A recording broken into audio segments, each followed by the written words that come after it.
Digital অ্যাভোমিটারের সাথে পরিচিত হব। এখানে যদি আমরা একটু খেয়াল করে দেখি, এইটা দিয়ে আমরা সিলেক্টর নবটাকে এই পজিশনে রেখে আমরা এসি ভোল্টেজ পরিমাপ করতে পারি এবং এরও বিভিন্ন রেঞ্জ আছে 200 এবং 500 রেঞ্জের মধ্যে। এছাড়াও এই যে ডিসি, অর্থাৎ এটা দিয়ে আমরা ডিসি কারেন্ট পরিমাপ করতে পারি এইখান থেকে এই রেঞ্জের মধ্যে, অর্থাৎ সর্বোচ্চ 10 অ্যাম্পিয়ার পর্যন্ত কারেন্ট আমরা পরিমাপ করতে পারি। এই মিটার দিয়ে আমরা তাপমাত্রা পরিমাপ করতে পারি এবং এই মিটার দিয়ে আমরা এখানে ছিটে রাখলে তাপমাত্রা পরিমাপ করতে পারি। এই মিটার দিয়ে আবার আমরা ক্যাপাসিটর পরিমাপ করতে পারি, ফ্যারাড। সিলেক্টর নবটার রেঞ্জ যদি আমরা এখানে রাখি, এটা দিয়ে কন্টিনিউটি টেস্ট এবং ডায়োড পরীক্ষা করতে পারি। এইটা এখান থেকে এই পর্যন্ত 20 মেগা ওহম পর্যন্ত রেজিস্টর আমরা পরিমাপ করতে পারি। সিলেক্টর নবটিকে এখানে অথবা এখানে এই রেঞ্জ পর্যন্ত 20 মেগা ওহমস পর্যন্ত আমরা রেজিস্ট্যান্স পরিমাপ করতে পারি। এছাড়াও এই মিটার দিয়ে আমরা ডিসি ভোল্টেজ পরিমাপ করতে পারি। 200 মিলিভোল্ট থেকে 500 ভোল্ট ডিসি পরিমাপ করতে পারি। এইটা হলো আমাদের লাইট, অর্থাৎ রাত্রেবেলায় মিটারটি ব্যবহার করার জন্য লাইটের সুইচ। এটা আমরা যদি অফ করতে পারি আলো এবং অন করতে পারি এইটা। আর যে পার্টটা দিবে এই পার্টটাকে ধরে রাখার জন্য আমরা এই হোল্ড বাটনটি প্রেস করতে পারি, তাহলে পার্টটা এখানে ধরে রাখবে। এখন আমরা অ্যাভোমিটার দিয়ে কিভাবে এসি ভোল্টেজ পরিমাপ করতে হয় এইটা দেখব। তো এসি ভোল্টেজ পরিমাপ করতে হলে আমাদের যে অ্যাভোমিটারটি আছে, এই অ্যাভোমিটারটিকে আমাদের এসি ভোল্টেজের যে রেঞ্জ আছে এই এসি ভোল্টেজের রেঞ্জে নিয়ে রাখবো। আমরা এখানে দুটো রেঞ্জ আছে, একটা হচ্ছে 200 ভোল্ট আর একটা আছে 500 ভোল্ট। তো আমরা 500 ভোল্ট রেঞ্জে আমরা মিটারটিকে সেট করব। তো সেট করার পর আমাদের যে লাল এবং কালো যে প্রোব দুটি আছে, এই প্রোব দুটি আমরা যে এসি লাইন আছে আমরা এখানে দেখছি, এই এসি লাইনের আড়াআড়িতে আমরা সংযোগ করব। তো একটু দেখি, আমরা এই লাল প্রোবটি এবং কালো প্রোবটি আমরা লাইনের সাথে যুক্ত করলাম।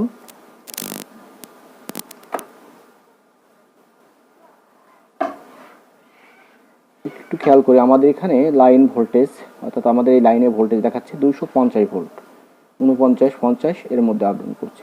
তো আমরা এইভাবেই আমাদের বাসা বাড়ি বা যে কোনো স্থানের এসি ভোল্টেজ মাপতে পারি আমাদের এই অ্যাভোমিটার দিয়ে। এখন আমরা ডিজিটাল অ্যাভোমিটার দিয়ে কিভাবে আমরা ডিসি ভোল্টেজ পরিমাপ করতে পারি সেটা আমরা দেখব।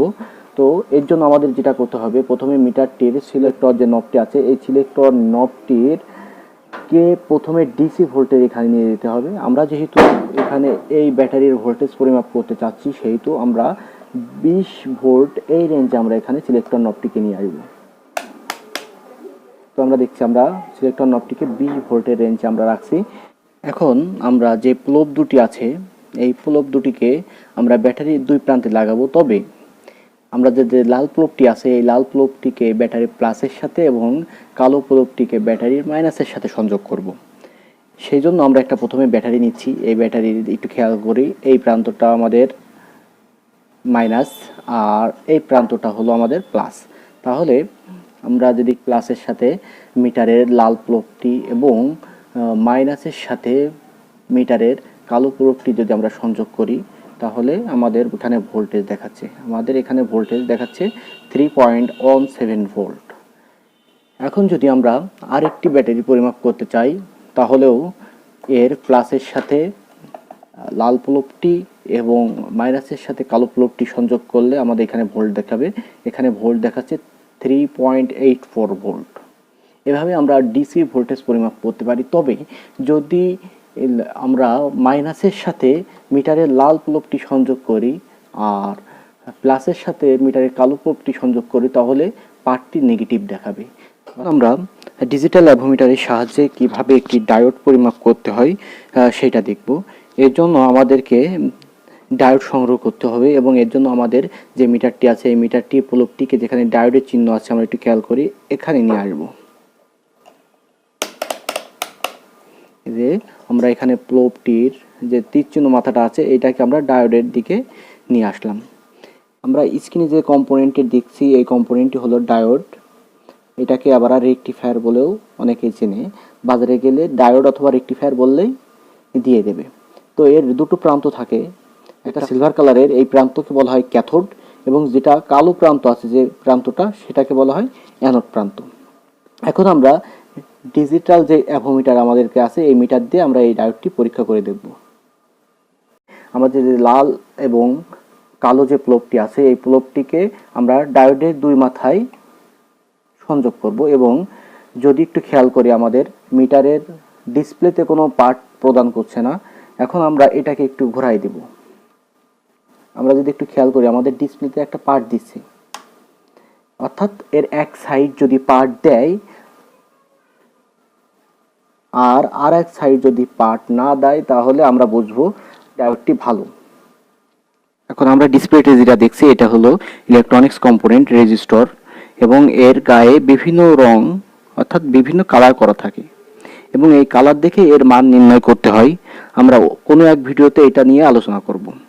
তো এখন আমরা কিভাবে আমাদের এই যে ডিজিটাল অ্যাভোমিটার আছে এই ডিজিটাল অ্যাভোমিটার দিয়ে আমরা এই রেজিস্টরের মান পরিমাপ করতে পারি সেটা দেখব। রেজিস্টরের মান নির্ণয় করার জন্য প্রথমে ডিজিটাল অ্যাভোমিটারের সিলেক্টর নবটি আগে যেখানে রেজিস্ট্যান্স ওহমস দেওয়া আছে সিলেক্টর নবটি যেখানে ওহমস দেওয়া আছে সেখানে নিয়ে যাব। তো আমরা প্রথমে 200 ওহম রেঞ্জ যেখানে দেওয়া আছে এখানে রাখলাম। রাখার পরে আমরা অ্যাভোমিটারের দুইটি প্লোব অর্থাৎ লাল এবং কালো প্লোবটি রেজিস্টরের দুই প্রান্তের সাথে সংযোগ করব। তাহলে দেখি আমরা একটু খেয়াল করি ডিসপ্লেতে একটা পার্ট দিচ্ছে, অর্থাৎ এই রেজিস্টরের মান 10.3 ওহমস।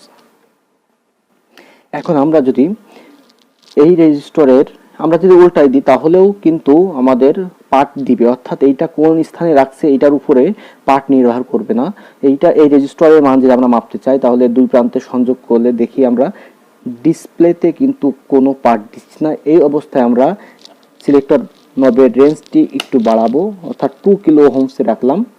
এখন যদি পার্ট গ্রহণ করি তাহলে আমাদের কোনো পার্ট দিচ্ছে না, আমরা আর একটু বাড়াবো। এখন যদি খেয়াল করি যে আমাদের ডিসপ্লে একটা পার্ট দিচ্ছে এবং পার্টটি হলো 9.87 বা 88, অর্থাৎ 9.88 বা 86 কিলো ওহম হলো আমাদের এই রেজিস্টরের মান। এখন আমরা পরিচিত হব ইলেকট্রনিক্স আরেকটি গুরুত্বপূর্ণ কম্পোনেন্ট নিয়ে, এটা হলো ট্রানজিস্টর। ট্রানজিস্টর পরিমাপ করতে হলে প্রথমে আমাদের যে ডিজিটাল অ্যাভোমিটারটি আছে এই ডিজিটাল অ্যাভোমিটারটির সিলেক্টর নবটি যেখানে ডায়োড চিহ্ন আছে এখানে নিয়ে আসব। ডায়োড চিহ্নিত স্থানে আনার পরে আমাদের যে দুইটি প্লোব আছে লাল এবং কালো এর যে কোনো একটি প্লোবকে এই ট্রানজিস্টরের যে কোনো একটি পায়ের সাথে আগে শক্ত করে ধরে রাখব। এরপরে অন্য প্লোবটি আমরা যে কোনো একটি পায়ে স্পর্শ করব, দেখছি একটা পার্ট দিচ্ছে এবং অন্য পায়ে যদি স্পর্শ করা হয় তাহলে কোনো পার্ট দিচ্ছে না। এখন আমরা এই কালো প্লোবটি উঠিয়ে মাঝেরটায় রাখবো, রেখে অন্য দুই পাশে আমরা স্পর্শ করব এবং মিটারের দিকে খেয়াল করব কোনো পার্ট দিচ্ছে কিনা। তো আমরা দেখছি এক পাশে পার্ট দিচ্ছে। আবার আমরা একেবারে লাস্টের যে পাটা আছে এটাতে আমরা কালোটা রাখবো, রেখে আমরা অন্য দুইটি পায়ে স্পর্শ করব, দেখি কোনো পার্ট দিচ্ছে কিনা, দিচ্ছে না।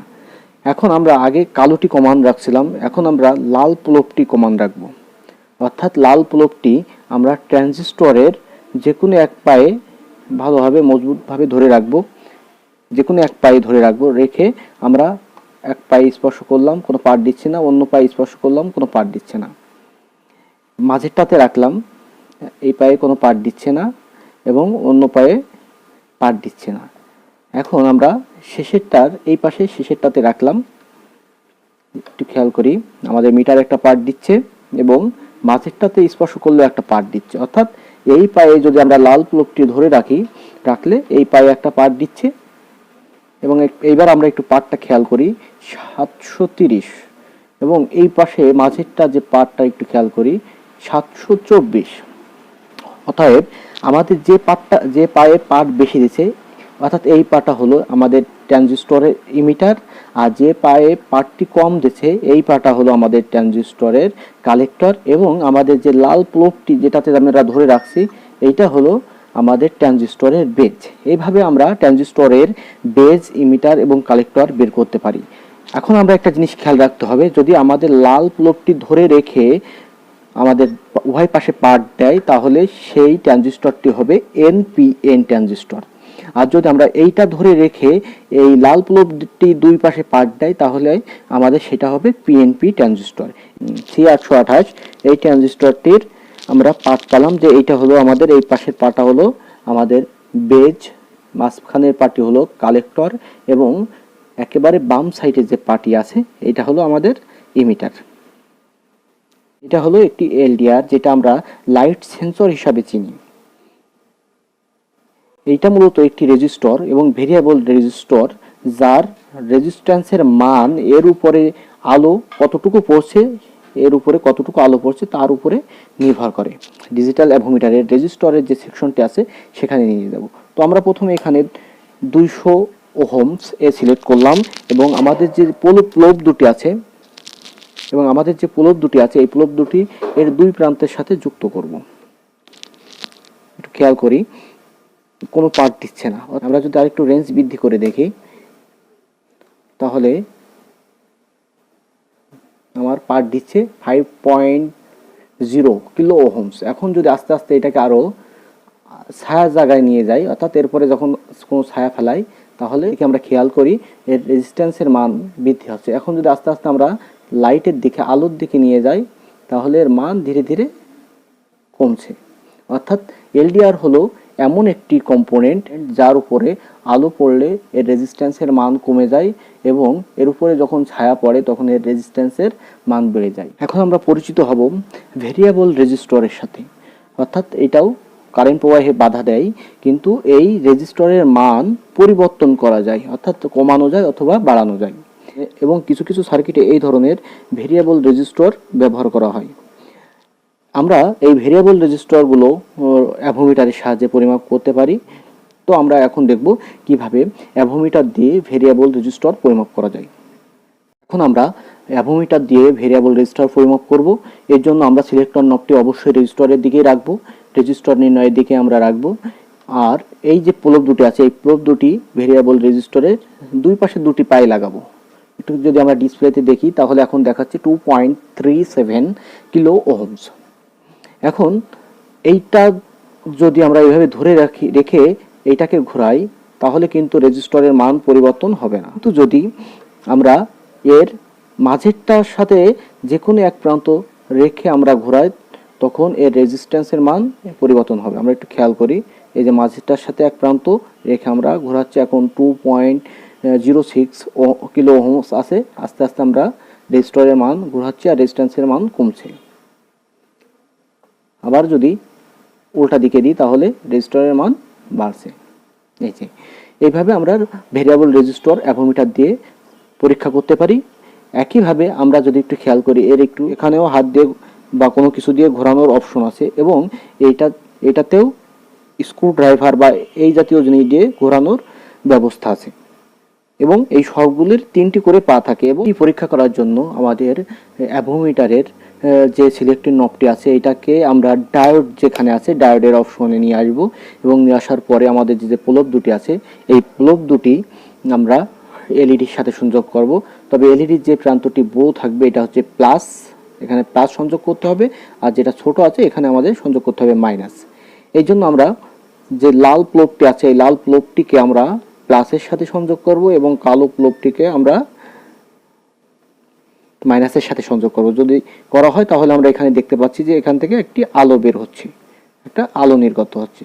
তো এইভাবে আমরা এলইডি পরীক্ষা করতে পারি। এমিটার দিয়ে আমরা অল্প রেঞ্জের ক্যাপাসিটর আমরা পরিমাপ করতে পারি। এখন ক্যাপাসিটর পরীক্ষা করার জন্য আমার কাছে আরেকটি পদ্ধতি আছে, সেটা হলো আমাদের সিলেক্টর নবটিকে রেজিস্টর ওহমসে যদি আমরা রাখার পরে ক্যাপাসিটরের যে দুইটি পা আছে এই দুইটি পাতে আমরা যদি সিলেক্টর নবটি রাখি তাহলে ডিসপ্লেতে একটা পার্ট দিবে, দিয়ে আবার 0 হয়ে যাবে, হয়েছে এক, মানে টোটাল ইনফিনিটি হয়ে গেছে। আবার যদি আমরা দিই তাহলে কোনো পার্ট দেবে না, কিন্তু উল্টা করে দিলে আমাদের আরেকটা পার্ট দিবে, দিয়ে আবার 1 হয়ে যাবে। আবার যদি আমরা উল্টা করে দিই তাহলে একটা পার্ট দেখাবে। এইটা যদি হয়ে থাকে তাহলে আমাদের ওই ক্যাপাসিটরটি ভালো, অর্থাৎ আমরা অ্যাভোমিটার দিয়ে ক্যাপাসিটর ভালো কি খারাপ এইটা আমরা পরীক্ষা করতে পারি, কিন্তু কোনো মান পরীক্ষা করতে পারি না, তবে খুব অল্প রেঞ্জের ক্যাপাসিটর আমরা পরিমাপ করতে পারি বিভিন্ন ডিজিটাল মিটারগুলো দিয়ে। তো যারা ইলেকট্রনিক্সের কাজ করতে আগ্রহী তারা বেশি টাকা খরচ করে অ্যাভোমিটার না কিনেও এই অল্প টাকা খরচ করে অ্যাভোমিটারগুলো আপনারা কিনতে পারেন কিনে, এবং এগুলোর দাম খুব কম। আর এইটা দিয়ে যে কাজগুলো আমরা করছি এইটা দিয়েই একই ধরনের কাজ করা যাবে, সব কিছুই পরিমাপ করা যাবে। এটাকে যে কাজটি আমরা করছি এইটা দিয়ে আমরা সেই কাজটি করতে পারবো, এবং একই নিয়মে, এর আলাদা কোনো নিয়ম নাই, একই নিয়মে আমরা এইটা ব্যবহার করতে পারবো। ডিজিটাল সকল মিটারগুলো এক এক ধরনের দেখতে হলেও বা এক এক আকৃতির হলেও এখানে এই যে সিলেক্টর নবটির পাশে যেটা লেখা আছে এবং এইগুলোর পাশে একই ধরনের লেখা থাকে, জাস্ট স্থানটা ভিন্ন হতে পারে।